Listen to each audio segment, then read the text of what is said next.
Hey everyone, David here from Exotics. So today's video we wanted to talk about sim container versus your standard 6-quart container for incubation. What's best? What do we use?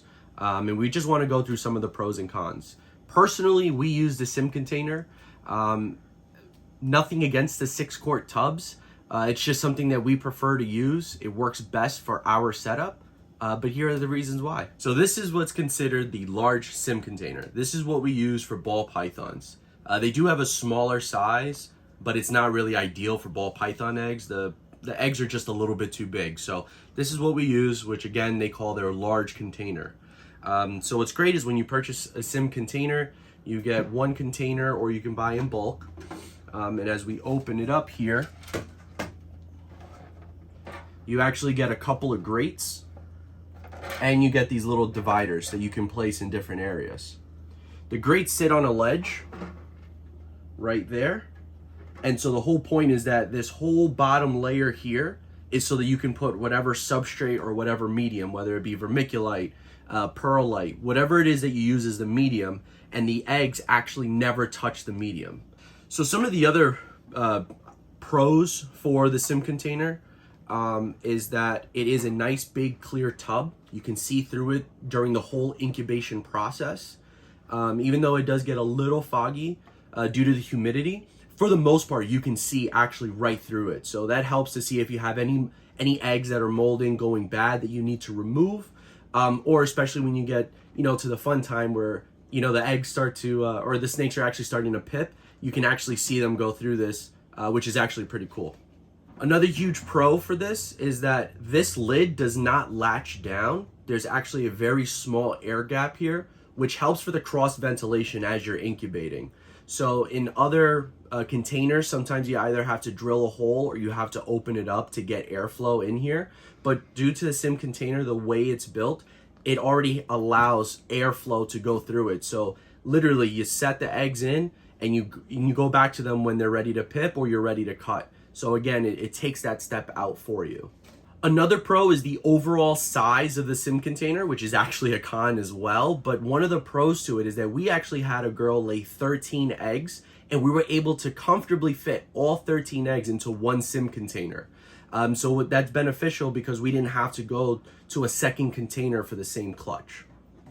And a couple of cons on this is, first of all, the sheer size of it. Like I said, it could be a pro, but it is also a con. If you have a small incubator, let's say you have a small collection, you usually don't need a lot of space. This is a big container. Literally, the 6-quart container actually fits inside of this. So that could be a huge con for people. The other thing I would also say is the price. One of these tubs is about $30. Obviously, if you buy multiple, John is willing to work with you and get you a good deal. But they do go for about $30 a tub. So it is a little bit of a higher price point as opposed to the 6-quart containers where you can usually get at your local Target or dollar store, just for a couple bucks. I would say even with that price point though, they are definitely worth it. We have about 15 here that we purchased through John. And then I have another 10 that we actually haven't even gotten to yet that I was actually able to buy off of Sal secondhand. So we love sim containers, price point or not. This is something that we will be using for the future. All right, guys, so this is your standard 6-quart container. I believe we got this from Target. There are many people who use this for their collection and they've been using it and this works perfectly fine. So that's a huge pro to it, right? It works. I mean, no matter how you look at it, no matter what I just said about the sim container, this works. Also, the price point is huge on this, right? You can buy multiples of these for just a few bucks, and that is a huge selling point for some people. Another big pro to this is that it only takes up a very small space. As you can see, it basically fits in my hand. So, it doesn't take up a lot of room in your incubator. So again, if you have a small incubator or if you're producing a lot of clutches, this does not take up too much space. So to start with some of the cons on this, first of all, space could be a potential issue if you have some girls laying really big eggs or just big clutches overall. You really don't want the eggs touching the side of the container or the top. That's usually where the water is building up, and you don't want that moisture to hit the eggs. So that could be a con. Another con is that This doesn't have the best air ventilation, so oftentimes when you use this kind of container, you might need to open it every once in a while just to let some air flow in and out. It all depends on your incubator and your setup, but that could be a potential issue. Another item is that guys who use this tend to use press and seal. So what they'll do is they'll place the clutch inside, they'll put press and seal over the top, and that helps to hold the humidity. But again, you have to open that because it's not allowing for the best airflow. So again, it does work, but it could be a con if it's something that you have to do with your setup.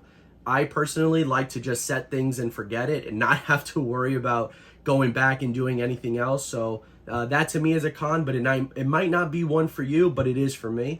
And one of the last cons that I will say about this is that you have to have the right medium in here. If you're putting the eggs right on top, you're usually going to use vermiculite or perlite, and you need to get that ratio correct. I think it's 1 part vermiculite, 1 part perlite to 1 part water. If you get it wrong, you could potentially affect your eggs. Again, maybe other guys who have done it longer than me can talk about it in the comments. But I do know that you need kind of a good ratio, whereas in the sim container, you can basically put the whole thing with just water at the bottom. I personally don't do that because I am clumsy and will knock the water all over the eggs. So we use vermiculite or perlite. All right, so there you have it. You have the pros and cons between sim container and the 6-quart container. Both options are great options, even though I probably gave you a few more cons on the 6-quart. I don't have any experience with using a 6-quart container. All my breeding seasons, the whole 2, have been through sim container. And so I love the product. I stand by the product, even though it's not my product. I really do enjoy it, and we will continue to use it here. If you use the 6-quart, I say that you'll be okay. Just make sure you do your research, check out the other videos, and reach out to guys who are using it to make sure that you don't have any clutches go bad on you. It would really suck to have all that hard work, go through the breeding season, and then lose a couple of eggs because you didn't do something quite right. But I think you're going to be okay with either option. So whether you're using sim container or 6-quart container, hopefully your breeding seasons are going well. Please make sure you check out all of our links down below, and we'll see you next time. Bye.